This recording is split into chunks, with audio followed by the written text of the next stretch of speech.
Assalamualaikum warahmatullahi wabarakatuh. Nama saya Zulazizkan dari kelas TFI. Saya akan membuat materi video tentang struktur dan fungsi CPU. Satu organisasi prosesor. Aktivitas CPU. Satu fetch instruction. Mengambil instruksi, CPU harus membaca instruksi dari memori. Dua, interpret data atau mengambil data. Eksekusi suatu instruksi mungkin memerlukan pembacaan data dari memori atau modul input-output. 3. Fetch data atau mengambil data. Eksekusi suatu instruksi mungkin memerlukan pembacaan data dari memori atau modul input-output. Yang keempat, proses data atau mengolah data. Eksekusi suatu instruksi mungkin memerlukan operasi aritmatika atau logika terhadap data. 5. Atau selanjutnya, write data atau menulis data. Hasil eksekusi mungkin memerlukan penulisan data ke memori. Berikut blok diagram CPU-nya. Sini ada CPU, ada control unit, ada ALU, ada register.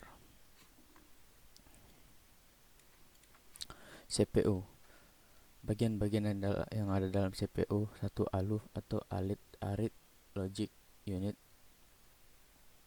melakukan komputasi atau pengolahan data terbesar instruksi yang diberikan kepadanya.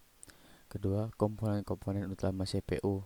1. Arithmetic and Logic Unit atau yang disingkat ALU. Yang kedua, register. Yang ketiga, control unit atau CU. Selanjutnya, control unit mengontrol perpindahan data dan instruksi ke CPU atau dari CPU dengan mengontrol operasi ALU. Selain itu, menunjukkan memori internal minimum yang terdiri dari beberapa lokasi penyimpanan yang disebut dengan register. Berikut bagian-bagian dari CPU atau isi dari komponen CPU. Organisasi register. Sistem komputer menggunakan hierarki memori. Pada tingkatan yang atas, memori yang lebih cepat, lebih kecil dan lebih mahal per bit. Dalam CPU terdapat sekumpulan register yang tingkatan memorinya berada di atas hierarki memori utama dan cache. Apa fungsi register pada CU? Fungsi register pada CPU. 1. User Visible Register. Register ini memungkinkan program bahasa mesin dan bahasa assembler meminimalkan referensi main memori dengan cara mengoptimasi penggunaan register. Control and Status Register. Register ini digunakan unit kontrol untuk mengontrol operasi CPU dan oleh program sistem organisasi untuk mengontrol eksekusi program. Tidak terdapat pemisah antara kedua jenis register di atas. User Visible Register adalah register yang dapat direferensikan dengan menggunakan bahasa mesin yang dieksekusi CPU. Kategorinya General Purpose, data, alamat, kode-kode kondisi. General Purpose Register dapat digunakan untuk berbagai fungsi oleh pemrograman. General Purpose Register pada berisi operand sembarang opkode. Pada kasus tertentu, General Purpose Register dapat digunakan untuk fungsi-fungsi pengalamatan, misalnya register indirect dan displacement. Pada kasus lain, terdapat partikel atau batas-batasan antara yang jelas antara register dengan data alamat. Register dan data alamat. Register data hanya dapat digunakan untuk menampung data-data dan tidak dapat digunakan untuk kalkulasi dengan alamat operand. Register alamat menyerupai General Purpose Register atau register tersebut dapat digunakan untuk mode pengalamatan tertentu.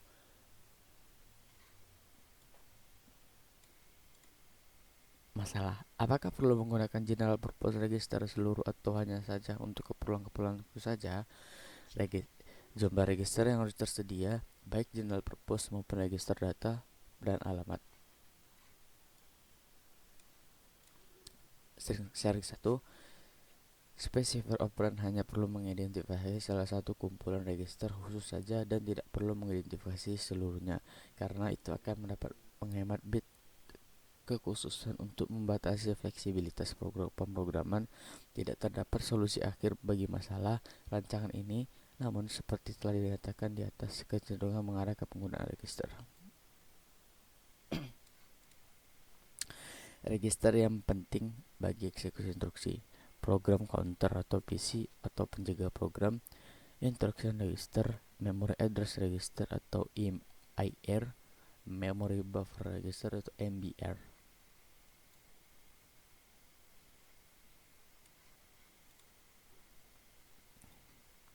Program status word atau PSW, PSW adalah sebuah rancangan CPU mencakup sebuah register atau sekumpulan register berisi informasi suatu status kode, berisi kode kondisi dan informasi status lainnya.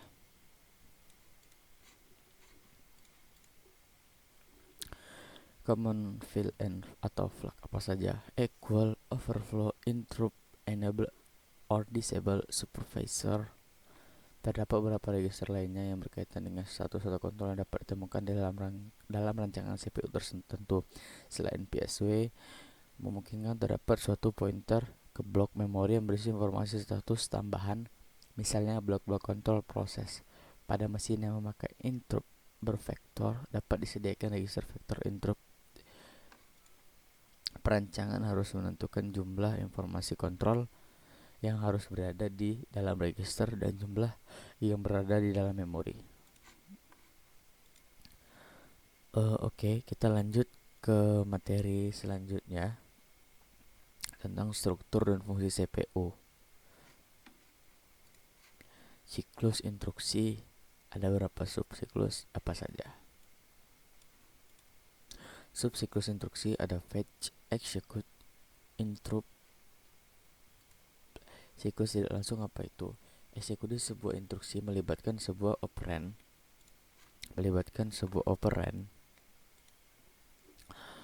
yang lebih dalam memori yang masing-masing operand memerlukan akses memori. Pengambilan alamat-alamat tidak langsung dapat dianggap sebagai sebuah subsiklus instruksi atau lebih. Ini adalah bagian dari siklus instruksi.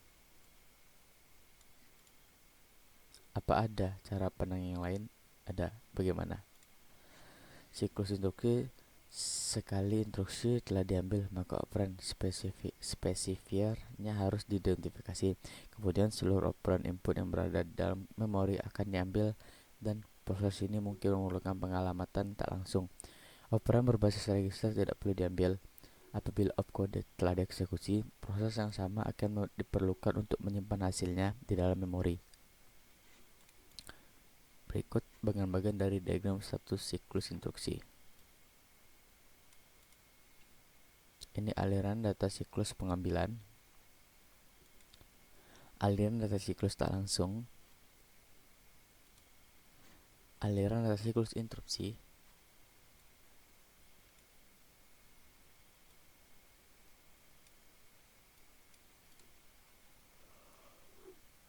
pipeline atau pengolahan instruksi, pengambilan instruksi, pengeksekusian instruksi. Terdapat waktu yang dibutuhkan selama proses dieksekusi sebuah instruksi pada saat memori sedang tak diakses. Waktu ini dapat digunakan untuk mengambil instruksi berikutnya secara paralel bersamaan dengan eksekusi instruksi saat itu.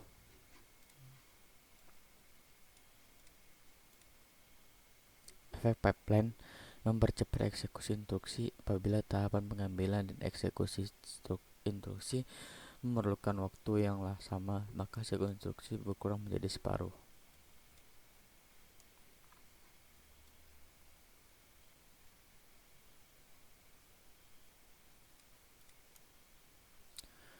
Efek dekomposisi di atas. Bermacam-macam tahapan dapat memiliki durasi yang hampir sama. Contoh bagaimana pipeline 6 tahap dapat mengurangi waktu eksekusi 9 buah instruksi dari 54 satuan untuk menjadi 14 satuan. Diagram pewaktuan operasi. Faktor menghambat peningkatan kinerja. Keenam tahapan memiliki durasi yang tidak dapat sama. Terjadi waktu tunggu pada beberapa tahapan pipeline. Instruksi percabangan bersyarat yang dapat menggagalkan beberapa pengambilan instruksi. Contoh branch.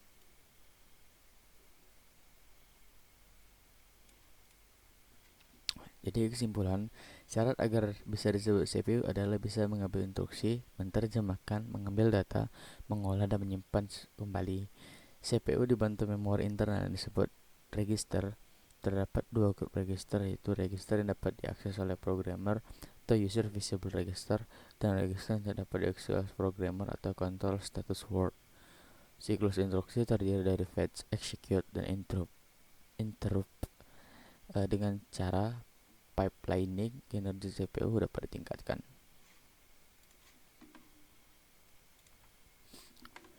Oke, kita lanjut ke materi selanjutnya, yaitu dukungan sistem operasi.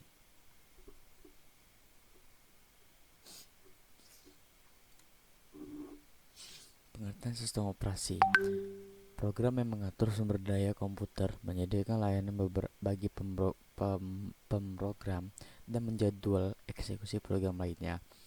Program yang mengkontrol eksekusi program aplikasi dan berfungsi sebagai antarmuka antara pengguna komputer dan perangkat keras komputer. Fungsi sistem operasi: fungsi kenyamanan. Suatu sistem operasi akan membuat sistem komputer lebih mudah digunakan. Fungsi efisien: sistem operasi memungkinkan sumber daya sistem komputer dapat digunakan dengan cara yang efisien. Aplikasi komputer: sesuatu yang dibutuhkan end user dan bukan arsitektur komputer, diekspresikan dalam bentuk bahasa pemrograman atau kumpulan instruksi mesin yang bertanggung jawab terhadap pengontrolan perangkat keras komputer. Punya utilitas. 4. Mengimplementasikan fungsi-fungsi yang digunakan dalam proses pembuatan program, manajemen file, atau pengontrolan perangkat input-output. Layanan sistem operasi. Pembuatan program, sistem operasi menyediakan fasilitas dan layanan membantu pemrograman dalam pembuatan program.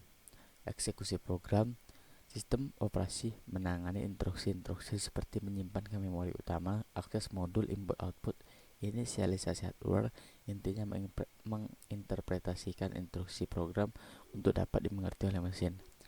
Ketiga, akses ke perangkat input-output. Sistem operasi menjembatani program yang mengaksesan perangkat input-output sehingga menjadi sederhana. Layanan sistem operasi, akses terkontrol ke file. Dalam hal ini, sistem operasi menyediakan mekanisme perlindungan dan pengontrolan pada pengaksesan sumber daya yang digunakan bersama seperti file-file. Akses sistem informasi mengkontrol akses sistem secara keseluruhan ke sumber daya sistem. Berikut gambar dari sistem informasi sebagai manajer sumber daya.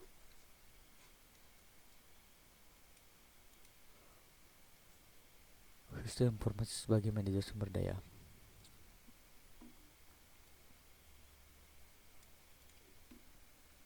Jenis sistem berdasarkan jumlah eksekusi program, single programming, dan multi-programming. Berikut gambar dari proses single programming dan multi-programming. Paradigma sistem operasi modern: multi-programming. Sejumlah job atau programming dipertahankan berada di memori. Prosesor dalam keadaan selalu sibuk. Hal yang paling penting, penjadwalan. Level penjadwalan 1. Penjadwalan jangka panjang, penjadwalan jangka pendek. Penjadwalan jangka panjang atau tinggi menentukan program yang diloloskan pada sistem untuk diproses. Mengkontrol derajat multiprogramming, mampu membatasi derajat multiprogramming untuk memberikan layanan maksimal bagi sekumpulan saat ini.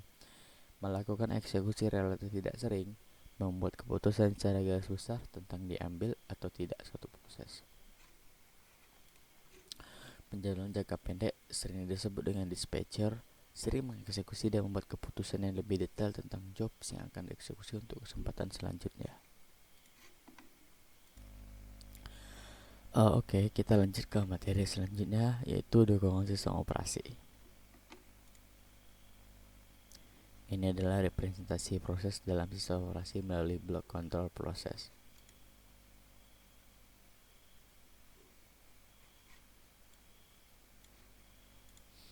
Ini adalah elemen-elemen sistem operasi, yaitu service call handler, interrupt handler, short term scheduler, load time queue, short time queue, input output queues.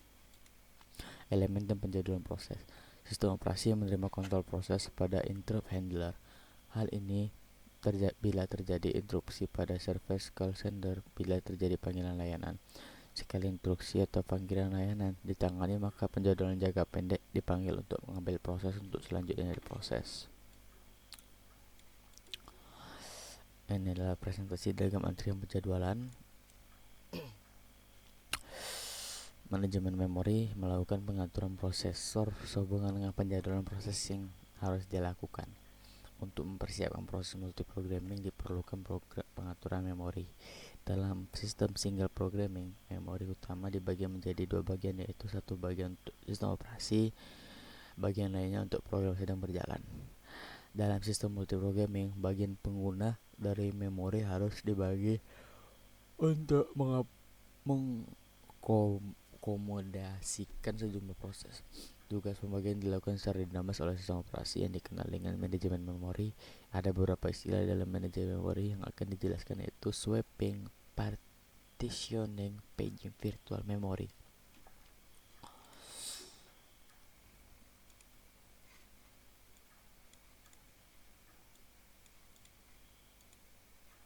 Ini adalah efek partisi, gambar dari efek partisi proses transformasi alamat pada paging table.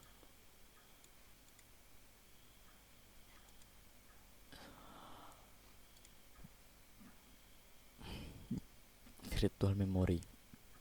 Untuk memahami virtual memory perlu diawali dengan pemahaman mendalam tentang paging. Demang paging yaitu hanya page dari proses yang dibutuhkan saat itu yang dimuat ke memori utama. Hal ini merupakan solusi yang dibawa memori utama biasanya berukuran kecil dalam hal apabila ada sebuah program besar, maka akan tidak efektif apabila sebuah dari page program diletakkan pada memori utama. Hanya page yang akan digunakan untuk apa saja yang dimuatkan dalam memori utama. Kita lanjut ke materi selanjutnya, dukungan sistem operasi. Segmentasi. Teknik paging dapat diakses atau digunakan program secara langsung. Terdapat teknik manajemen pengalamatan lain yang dapat diakses dan digunakan program untuk memudahkan jalan mengorganisasi program data. Segmentasi memungkinkan pemrogram untuk menganggap memori sebagai suatu yang terdiri dari sejumlah alamat segmen ukuran segmen. Keuntungan segmentasi menyederhanakan perkembangan struktur data, memungkinkan program dapat diubah dan dikombinasikan ulang secara independen, memungkinkan suatu segmen yang merupakan bagian dari suatu proses digunakan oleh proses lainnya, memungkinkan adanya proteksi karena pemrograman dapat dengan mudah memberikan akses privilege. Adalah gambar dari operasi interaksi TLB dan memory cache.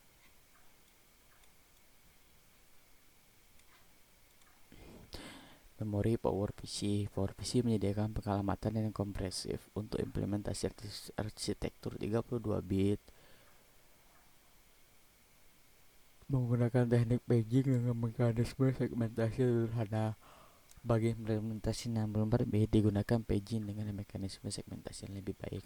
Selain itu, terdapat mekanisme alternatif bagi keduanya yang dikenal sebagai penerjemahan alamat blok. Teknik pengalamatan blok ditunjukkan untuk menutupi kelemahan teknik paging. Dengan pengalamatan blok memungkinkan prosesor untuk memetakan 4 buah blok besar memori instruksi dan 4 buah blok memori data yang berukuran besar dengan tidak menggunakan mekanisme paging.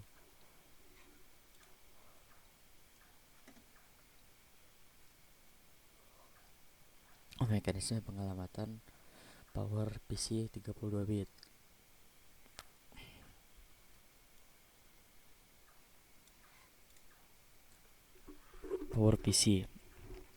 PowerPC menggunakan inverter page table tunggal. Alamat virtual digunakan untuk mengindekskan ke dalam page table. Nomor virtual page diisi ke bagian kiri sisi yang paling berarti dan 3 buah 0 untuk membentuk bilangan 19 bit. Kemudian bit per bit eksklusif OR dihitung ke bilangan tersebut, dan 19 bit paling kanan dari ID segmen virtual untuk membentuk kode hash 19 bit.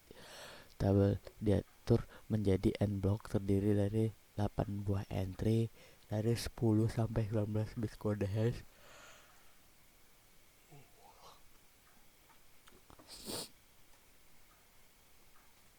tergantung pada ukuran page table digunakan untuk memilih salah satu kelompok di dalam tabel. Kemudian hardware manajemen memori melacak 8 entry dalam kelompok untuk dicocokkan dengan alamat virtual.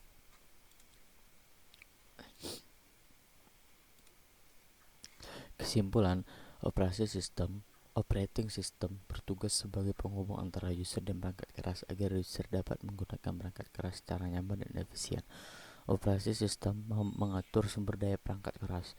Penjadwalan kerja perangkat keras oleh operating system dapat mengoptimalkan kecepatan CPU. Ada beberapa istilah dalam manajemen memori, yaitu swapping, partitioning, paging. Virtual memory virtual merupakan bagian dari secondary yang dianggap sebagai memori utama.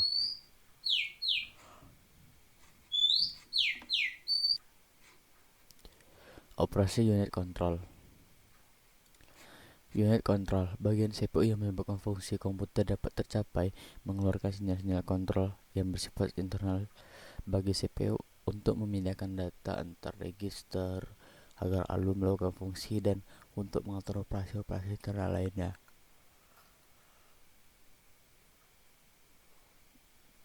Mengeluarkan sinyal kontrol eksternal bagi pertukaran data memori dan modul input-output. Fungsi CPU, fungsi operasi atau opkode, fungsi mode pengalamatan, fungsi register, fungsi antarmuka modul input-output, fungsi modul memori, fungsi pengolahan interrupt. Siklus instruksi merupakan rangkaian tahapan operasi pengambilan fetch atau indirect, eksekusi, dan pengolahan interupsi bila ada. Selanjutnya dalam pembahasan unit control, kita akan melihat tahapan operasi tersebut melalui mikro lagi, yang biasa disebut dengan operasi mikro.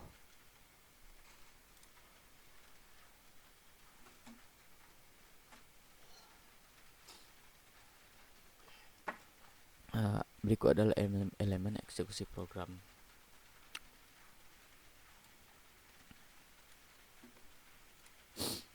Penulisan simbolik perpindahan data, MRC atau PC, MBRC atau memory, atau IRC atau MBR. Dan ini adalah penjelasannya. Aturan pengelompokan siklus. Satu, rangkaian kejadian yang benar harus dipatuhi. Kedua, terjadi konflik yang harus dihindari. Siklus tak langsung. Setelah siklus pengambilan, siklus berikut adalah pengambilan operan sumber dalam instruksi. Asumsi format instruksi satu alamat, di mana pengalamatan langsung tak langsung diizinkan. Apabila instruksi tersebut menspesifikkan alamat tak langsung, maka siklus tak langsung harus mendahului siklus operasi. Contoh aliran data tak langsung dalam operasi mikro. Siklus interrupt. Pada akhirnya siklus eksekusi dilakukan pengujian keberadaan interupsi. Bila terjadi interupsi, maka akan dijalankan siklus interupsi tersebut. Sifat siklus interupsi sebuah mesin berbeda sekali dengan interupsi pada mesin lainnya. Siklus eksekusi lebih kompleks dan banyak dibandingkan siklus-siklus sebelumnya yang telah dijelaskan. Pada siklus pengambilan, indirect dan interrupt cenderung sama untuk bermacam-macam program. Pada siklus eksekusi tergantung perintah eksekusinya. Contoh mikro untuk beberapa eksekusi instruksi. Contoh operasi eksekusi penambahan, operasi ESZ atau increment and skip if zero. Kontrol prosesor. Terdapat persyaratan fungsional bagi unit kontrol, yaitu fungsi-fungsi ini merupakan fungsi yang harus dilakukan unit kontrol. Definisi persyaratan fungsional ini merupakan dasar untuk perancangan dan implementasi unit kontrol. Proses 3 langkah di bawah ini tidak akan mampu memberikan kriteria unit kontrol. Menentukan elemen dasar CPU, menjelaskan operasi mikro yang dilakukan CPU, menentukan fungsi-fungsi yang harus dilakukan unit kontrol. Oke, kita mulai pada materi selanjutnya, operasi unit kontrol. Unit kontrol bagian CPU menyebabkan fungsi dapat tercapai, mengeluarkan sinyal-sinyal kontrol yang bersifat internal bagi CPU. Fungsi unit kontrol eksplisit, pengaturan sequencing. Unit kontrol bertugas mengkontrol sejumlah operasi mikro dalam urutan yang benar. Execution. Unit kontrol menyebabkan setiap operasi mikro dilakukan. Unit kontrol memiliki input untuk menentukan satu sistem, memiliki input untuk mengkontrol tingkah laku sistem. Secara internal memiliki logika pengontrol untuk membentuk fungsi pengurutan dan fungsi eksekusi, dipandang sebagai satu sistem dengan input unit kontrol, pewaktu, register instruksi, flag, control signal to control bus. Output untuk unit kontrol, sinyal kontrol dalam CPU. Kontrol sinyal fitting output itu jadi dua macam, yaitu sinyal-sinyal yang mendukung perpindahan data antar register. Sinyal-sinyal dapat mengaktifkan fungsi ALU. Yang kedua, sinyal kontrol bagi bus kontrol. Sinyal ini terdiri dari dua sinyal, yaitu sinyal kontrol bagi memori dan sinyal kontrol bagi modul. Berikut gambar dari struktur unit kontrol. Di sini ada sequencing logic, control address register, control memory, control buffer register, control logic. Implementasi unit control, implementasi hardwired, implementasi microprogrammed. Implementasi hardwired intinya unit kontrol merupakan rangkaian kombinasi sinyal logika input yang didekodekan menjadi sekumpulan sinyal-sinyal logika output yang merupakan sinyal-sinyal kontrol di sistem komputer. Input unit kontrol merupakan sinyal-sinyal register instruksi, pewaktu flag, dan sinyal bus kontrol. Sinyal-sinyal input tersebut sebagai masukan bagi unit kontrol dalam mengetahui status sumber komputer. Selanjutnya dikodekan menghasilkan sinyal keluaran untuk mengendalikan sistem kerja komputer. Masalah merancang implementasi hardware memiliki kompleksitas dan pengurutan dan operasi mikronya. Sulit didesain dan dilakukan dengan pengetesan, tidak fleksibel, sulit untuk mendapatkan instruksi baru. Implementasi microprogrammed. Programmed unit kontrol memerlukan sebuah memori untuk menyimpan program kontrol. Implementasi yang paling reliable saat ini. Fungsi-fungsi pengontrolan dilakukan berdasarkan program kontrol yang tersimpan pada unit kontrol. Fungsi-fungsi pengontrolan tidak berdasarkan dekode dari input kontrol. Selagi teknik ini dapat menjawab kesulitan-kesulitan ditemui dalam implementasi hardwired. Ini kesimpulannya, sebuah subinstruksi atau pengambilan siklus tak langsung dan interrupt pada saat dijalankan harus dibagi lagi menjadi instruksi yang lebih kecil. Kebanyakan komputer dewasa ini telah didesain dengan menggunakan kendali yang mikroprogram, tabel pemikroprograman, dan rangkaian bersangkutan dari komputer dewasa ini jauh lebih kompleks. Kesimpulan selanjutnya, mikroinstruksi disimpan dalam sebuah ROM kendali dan diakses dengan memberi alamat-alamat mikroinstruksi yang diinginkan. Fungsi dasar unit kontrol adalah pengurutan dan pengeksekusian. Teknik implementasi unit kontrol dapat digolongkan menjadi dua, yaitu implementasi hardwired dan implementasi microprogrammed. Oke, sekian dulu pembuatan materi dari tugas arsitektur komputer. Sekian dari saya. Assalamualaikum warahmatullahi wabarakatuh.